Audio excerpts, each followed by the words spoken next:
Welcome, ladies and gentlemen, to the World of Wrestling podcast. Here today to discuss about the WWE Smackdown July 18, 2025 review.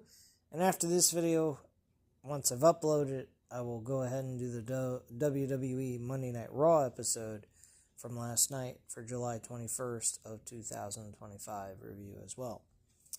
So, Smackdown.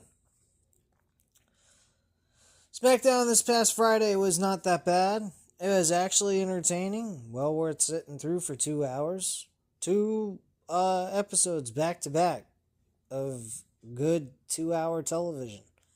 I did not watch the July 4th episode, but the last two that have aired, I actually have watched them, and they were pretty enjoyable.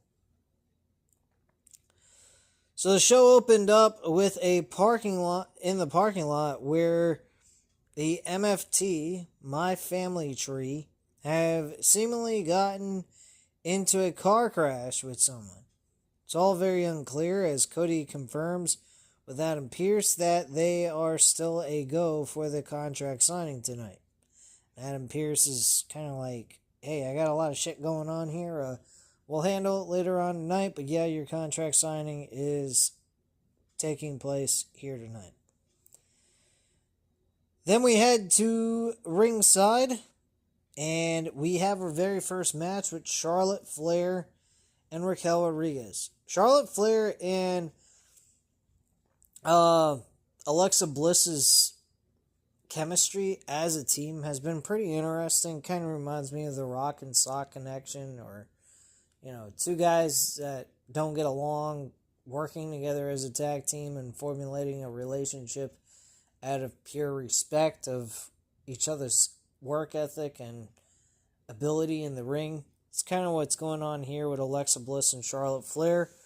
I kind of like it. They have t-shirts that say we're not friends, but yet at the same time you can see that friendship kind of showing itself clearly to everyone that's watching. Charlotte Flair and Raquel Rodriguez's match was average. It was okay. Raquel Rodriguez lost to Charlotte Flair. And the pair actually celebrate on the ramp as the champs stare them down from the ringside as well. Backstage, a group of San Antonio finest asked Adam Pearce to help look for Jacob Fatu. This is police officers. And they quickly do this as the cops seem to have questions for him about the crash that took place earlier today. He leaves with them after resisting at first, and Pearce just shakes his head at the situation as we go to a commercial break. Back from commercial break,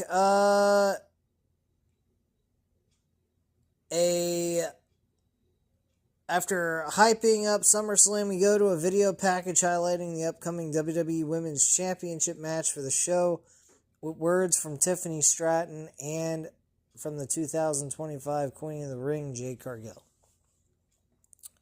We then look back at the match between R-Truth and Aleister Black as Damian Priest tried to call Black down after the loss to no avail as Priest laid him out. We cut to it earlier today as Damian goes looking for Aleister, leading to some words with Carmelo Hayes. Hayes says he warned Priest about Aleister, but Damian insists he is going to make Black beg for forgiveness. He also talks about shutting people up and offers a match to Melo tonight. Hayes says he's been looking for an opportunity like this before. Priest says he hopes he keeps that energy for the match before walking off.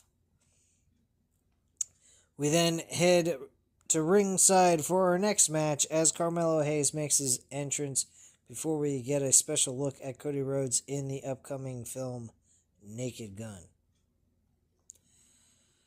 Next, we have Damian Priest versus Carmelo Hayes one-on-one. Excuse me, sorry about that. Damian Priest actually wins by a disqualification Carmelo Hayes looked like he was going to win, but Alistair... Well, actually, Damian Priest looked like he was going to win. Only for Aleister Black to appear, knocking Damian off the rope as the ref calls for the bell. And that's how the match ends. Hayes eventually opts to leave the ring rather than deal with Black, who hits a black mass on Priest before sitting down beside him, saying, "I heard you're looking for me." Commentary starts hyping up the rest of the lineup for tonight, but as they talk about the number one contenders match later tonight, the feed is interrupted by the Wyatt Six, who deliver a message about stripping their foes of their wicked desires. They offer to be a guide to those who follow. With that, we cut to a commercial break, and they are looking to demolish the entire Smackdown tag team division. Not a whole lot going on with the Wyatt Six these days, huh? Though in the tag team titles, though, but big whoop. Back at ringside, Solo Sikoa and his MF team make their way down the ramp to what feels like an awful muted response from the crowd. Solo has a microphone as he talks about tonight, proving what kind of man Jacob Fatu really is, saying he only cares about himself. The crowd are getting more riled up as Sikoa talks about bringing Jacob to WWE and helping him feed his family, and how Fatu deserves none of it. Jacob betrayed the only real family he has, and Solo should have known. Once a criminal, always a criminal. Solo is soon cut off as we get a look on the screen where Jimmy Uso awaits the arrival of a police car. As Jacob Fatu steps out, the cop says they've determined based on the footage that he is not the person of interest and he is free to go. And the acting in this by the police officer was absolutely terrible, and this whole situation came across totally unrealistic. Nothing of procedure here even matched what would really happen in real life, personally. But whatever. With that, Jacob makes his way through gorilla position, heading straight down the ramp. As Jimmy Uso catches the group by surprise, Fatu enters the ring to clean house as we see Tama Tonga trying to dismantle Jimmy, only to take a dive through the ropes by Fatu. Tala rises back to his feet to stand tall before Jimmy and Jacob land some kicks, leading to a crossbody by Jimmy to send the tallest of the Tongas to the floor. Jacob gets back in the ring as Jimmy stops Solo to bring him back in the ring for a thrust kick by the Samoan Werewolf. Jacob sets a chair up around the neck of Sikoa in the corner, but it is cut off by JC Mateo before he can go through with the attack. Tala brings Sikoa out of the ring as Mateo and Tama take a splash and moonsault by the Fatu Uso connection, and Jacob grabs the chair to slam it against the back of Mateo and Tama as we hear Adam Pearce come out to address Solo's actions tonight. He lets the U.S. champion know that he will defend the U.S. title against Fatu at SummerSlam inside a steel cage.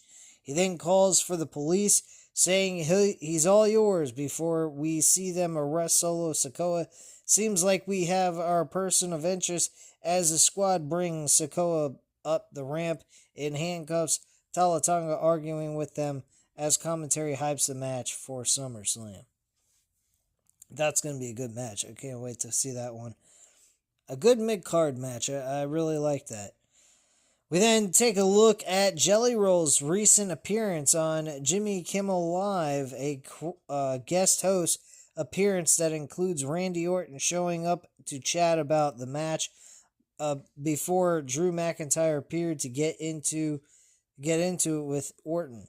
The segment culminates with Jimmy Uso sending Logan Paul through the host table with a chokeslam. Back at ringside, Stephanie Valcour makes her entrance for our next match. She faces Alba Fire of the Secret Service after this commercial break. Stephanie Valcour versus Alba Fire. It was an okay match. Nothing really special happened here. Stephanie Valcour, of course, wins the match. Celebration, though, is cut short when Piper Niven tries to rush her in the ring, but Valcour sends her out of the ring to regroup with Alba Fire on the ramp. Backstage, we hear from the Street Profits addressing their loss to White Six last week. They're keeping a close eye on the situation as we get ready to see new number one contenders named tonight as DIY pop up to mock the Profits for losing and forcing them to save the Smackdown Tag Team division. They make their exit as we go to ringside for our next match, where DIY make their way down the ramp before we go to a commercial break. The number one contenders match was not that bad of a match. The winner of that match was actually Rey Fenix and Andrade, defeating the tag teams of Nathan Frazier and Axiom, Johnny Gargano and Tommaso Ciampa, and Alex Shelley and Chris Sabin. So this was a fair, entertaining match. Of course, they went with someone else because they have all competed for tag team gold at this point over this year. Tag team wrestling in Raw and SmackDown are both terrible. SmackDown is a little bit more competitive. Everyone's being highlighted. But still, I'm pretty sure there are some tag teams on that roster that are not utilized at all. And we don't even know about. Just like what we saw this past Friday in a triple threat number one contenders tag team match that we saw take place just last night. They celebrate as commentary hypes up the tag team title match for next week, as well as appearances from Jelly Roll and Logan Paul alongside their SummerSlam tag team partners Randy Orton, Drew McIntyre. Backstage, Cody Rhodes has the contract in his hand ready for our contract signing, and that is up next. This was kind of interesting. Very weird, too, how they did this. Adam Pearce is standing by, welcoming us to the contract signing for the Undisputed WWE Championship match at SummerSlam before introducing the first challenger, Cody Rhodes. Cody makes his way to the ring with a pop from the crowd, contract in hand as he heads to the ring, and he takes a quick moment to sign the contract himself before taking the microphone to ask San Antonio what they want to talk about. He appreciates the warm reception, bringing up the fact his father and brother, shout out TNT champion Dustin Rhodes, are both Texans, before noting that he got the opportunity to become WWE Undisputed Champion. He brings up the idea of not flinching, stating that he didn't flinch when he returned to WWE or on a number of occasions since, but he did flinch at WrestleMania 41 against John Cena. The mention of the champ gets a mixed reaction from the crowd, and Rhodes understands the inevitable task of trying to take the title away from one of the most beloved wrestlers in the history of our game, but it is the task given to Cody Rhodes for SummerSlam. It takes two for this dance to work, so he asks Adam Pearce to help move this along, and Pearce obliges by introducing WWE Champion John Cena. Big pop followed by John Cena suck chants reveals the duality of the wrestling fan as Cena makes his way down the ramp. John enters the ring, calling for the music to be cut before asking Cody to take a seat. Cena also sits down, but before he signs, he says he has bad news for everyone. He's not going to be at SummerSlam. The crowd starts booing as Cena addresses having to film for a big project with Netflix, and due to exhaustion involved, it is best that he not physically compete at SummerSlam. He tries to explain his situation, further offering to do the match in Paris or something, but if he puts his name down, he has to be at SummerSlam. Right now, physically and emotionally, Cena can only give the fans so much. He thanks the fans for their understanding, promises Cody he'll get his rematch, but it won't be at SummerSlam. Cena takes his leave from the ring, but Cody cuts him off to send him into the ropes, only for John to fight back, sending Rhodes into the ring steps instead. He sends Cody into the ring before grabbing the title from the ramp, and Cena gets back in the ring but misses hitting Cody with the title, and that allows Rhodes to hold the belt in his hands instead. He makes good on what Cena could not, taking the champ down with a shot to the head before putting him onto the table. He takes the contract before going up top, driving Cena through the table before grabbing his head to forcibly sign the contract for the match, which Cody reveals is also a street fight. This gets a big pop from the crowd as Cody takes the title once more, standing tall with an air of confidence about him to bring Smackdown to a close. I honestly did not like the fact that he forced Cena to sign the contract, which came across a little fucking weird. And apparently they're going to make this law binding. I mean, that's forged signature, truthfully. Overall, though, SmackDown wasn't bad. It was mid. It's a pretty decent show, but Cody kind of being a little aggressive. Are we going to see a double turn here? Are we going to see Cena become a babyface? Cody's going to become a heel at the end of all this? I'm not quite sure. Or maybe we'll see Cena turn babyface. Cody will stay babyface as well. And at the end of all of it, Cena will just show respect to Cody Rhodes and move along. That's another thing that could happen. The other thing that could happen is